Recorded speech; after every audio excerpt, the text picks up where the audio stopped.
back to some more reviews and to talk about.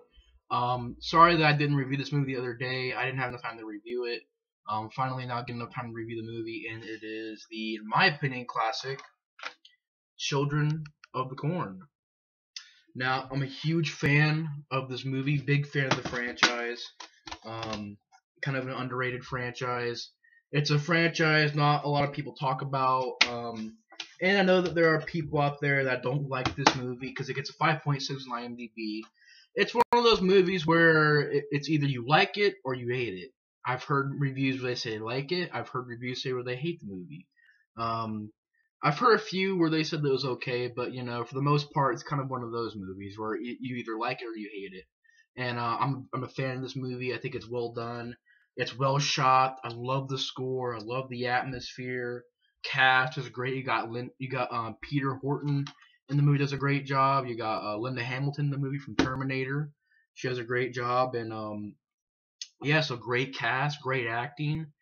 Um, you also got you got R.J. Armstrong playing Di. You got John Franklin playing Isaac, who would also come back to be in part six.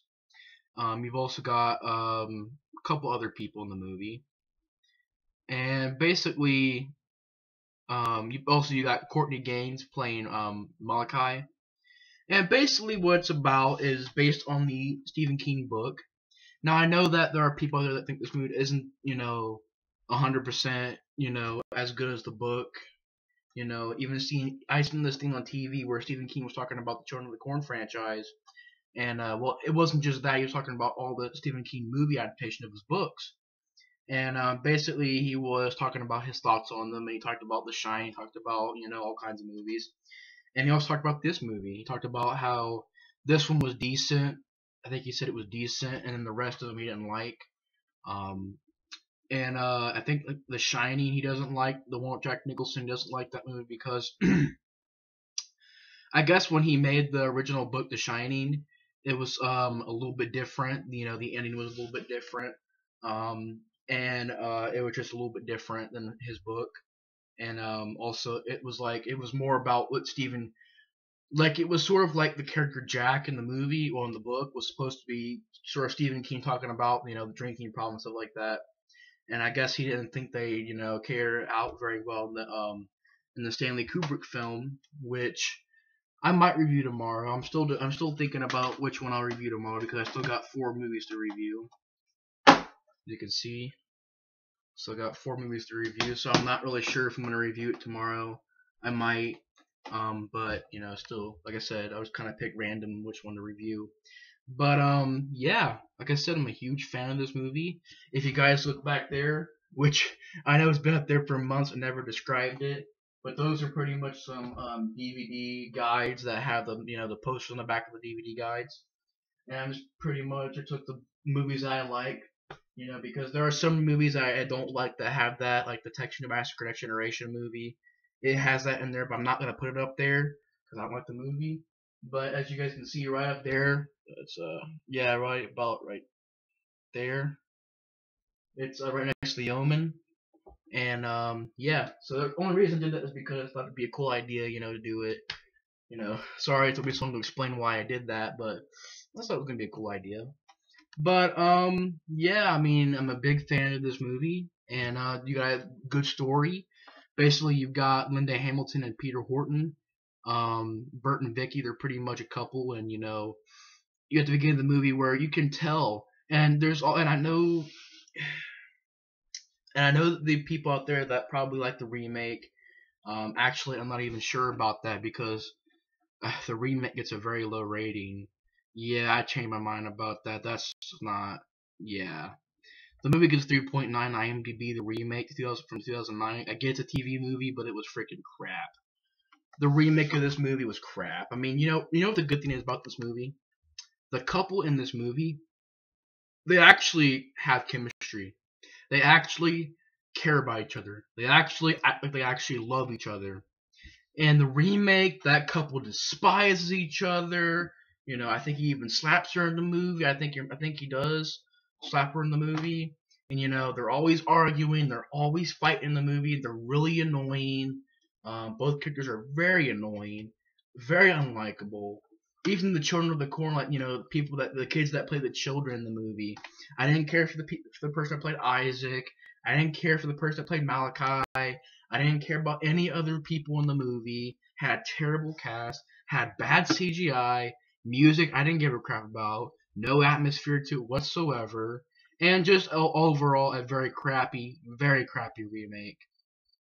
And like I said, Linda Hamilton and Peter Horton in the movie, they act like they act like they care about each other.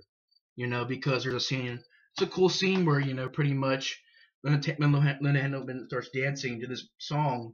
No more books and teachers. She's dancing and having a good time, and is basically Peter Horton. She's basically giving him a cupcake for his birthday.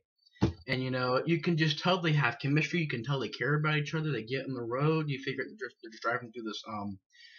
They're basically driving across country to go somewhere, and on their way there, they discover they get lost, and they end up discovering a town called. Hang on, I forgot what. Actually, I just forgot what it was called. Gatlin. I mean, I kind of knew that it was called Gatlin, but I wasn't sure about it. I didn't want to get it mixed up with another movie, but they find a place called Gatlin, Nebraska, and basically they go into Gatlin and they find out that all the adults are gone and they don't know what's going on. There's weird things going on. There's children running everywhere.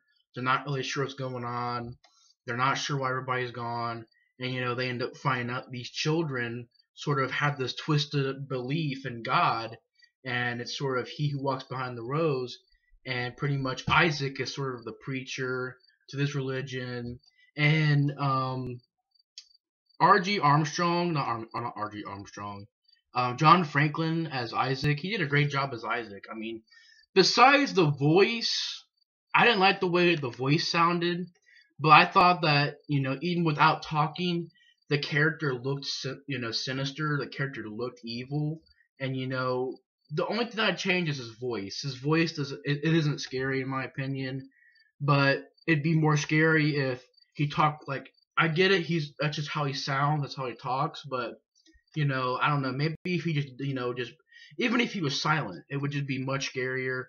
Just him sort of standing there and stuff like that. It'd be creepier. And some of the dialogue is decent, but just the way his voice sounds, it just kind of wasn't that scary in my opinion. In my opinion, it wasn't. But besides that, I thought he delivered some cool lines, and he's a good actor. It's just the voice. I can't stand that voice that he does. To me, it's just not scary. It just, sort of whatever. It's not scary.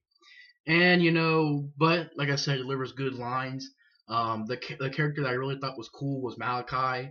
That's a cool character. I thought he was more creepy and scary than Isaac, just because, he talked a little bit more sinister and he did more sinister things, and, just a very dark character, and I wouldn't necessarily. I mean, it was a decent character, but you got great characters like I said, Isaac and Malachi. You also got all kinds of other children that are in the Children of the Corn. You've got I think it's Julian Mandela, then Joe's Marlaw, and then Deal is put by R.J. Armstrong. Hang on, let me see. Actually, that's the truck. That's the gas station attendant. So I'm not really sure. I don't know where the cast is. I mean, you got Dan Snook. You got like I said, Jonas Marlaw as Joseph. There's a lot of kids. I can't find all the cast, but the children in the movie, they weren't annoying. They actually were creepy. You have some creepy scenes like when Peter Horton's running through the town and he goes into the church and you find this kid's been basically he cut this symbol on his chest, and I guess since he's 18, he's got to go sacrifice himself to he who walks behind the rose. And I like the idea of sort of the ground pushing up as this demon, or you consider it to be a demon, basically when it's flying to the corn, it basically makes this hill of dirt. And I like the idea of the corn sort of being alive, and it forms a path, and they walk into the corn. I like the idea of that, and I like the idea of just a creepy idea of children being killers. I mean, it's a really creepy idea, and it's really, it's like a really, like I said, it's really a creepy idea. And just basically what it's about, basically what the rest of the movie's about is they're in a town, they get chased by children, they find this house, they find these two characters in there, there's a little boy and a little girl. Um, Peter Horton ends up going to the town hall, basically goes back to town and trying to figure out what's going on. And then Linda Hamilton, she gets kidnapped, and then you find they kill this police officer and they put a shrine up and the police officer on it. And they call him the Blue Man, and basically it's a good story, a good end of the movie where basically Peter Horton's getting chased around, and then he's been stabbed. He's getting chased. He's getting chased. He hides with the kid and the little girl and the little boy. They patch him up. He gets all healed up, gets basically ready to go back out and get Linda Hamilton and stop the kids from basically doing the sacrifice. And he goes out. You got the end of the movie where they're trying to sacrifice Linda Hamilton. They're trying to. They sacrifices the guy that turned 18. Basically he walks out into the corn and you just hear him scream. And basically what happens is a really creepy scene where Malachi pretty much rebels against Isaac and ends up getting Isaac killed. And a really creepy scene. Now this was creepy, where Isaac comes back. I don't know. You could say to life in a way.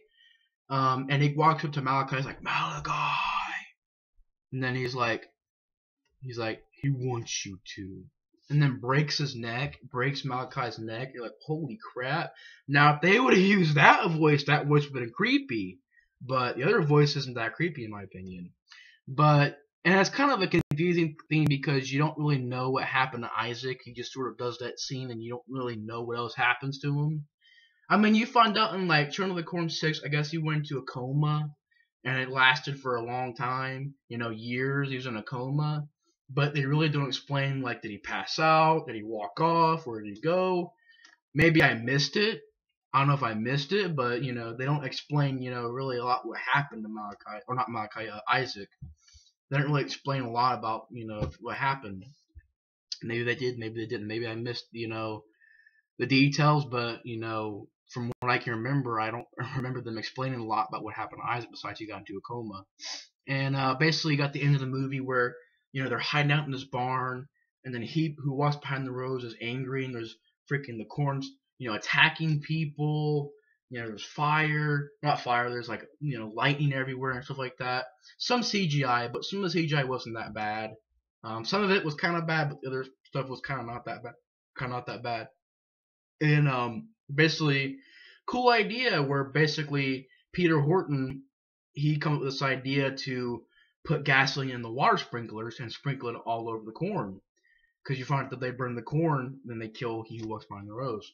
So he does that. He hooks the alcohol, basically puts that gasoline in there, and then it sprays in the corn, lights the lighter, and throws it into the corn, and the corn catches on fire. And pretty much, the corn catches on fire, destroys the rest of the corn. He walks behind the rows is basically, gone. And cool ending where also kind of it was gonna go for a shock ending, but it wasn't really that shocking. Where there's just a girl in the back seat of this car, they're getting ready to leave, and a couple of the kids are asking if they can go with them, and they're like, sure, whatever. And pretty much you find out this girl was gonna stab Peter Horton's character, but basically she gets basically the door slammed on her face, the car door slammed on her face, and she gets knocked out. And then pretty much you got that scene where they're getting ready to leave, and the two kids ask if they can go with them, like, sure. And then all the other kids ask if they can go too, and then he's like, I don't think so. And then Linda Hamilton was like, you can let them go. And then basically he goes, all right, whatever. And you find they pretty much, basically they, took basically like the kids went with them, and it was just a good ending. It wasn't downbeat, it wasn't depressing. It was a good ending. Everybody lived, and not everybody lived, but most people lived, and it was a good ending. And like I said, I'm a huge fan of this movie. Big fan. Definitely a great movie. Kill scenes are pretty decent. Makeup effects are done really well. The thing about this movie that's really good is the atmosphere, and in my opinion, it's a classic. Children of the Corn, classic in my opinion. And so yeah, thanks for watching my review on Children of the Corn. And I'll see you guys on our next review. Bye, guys.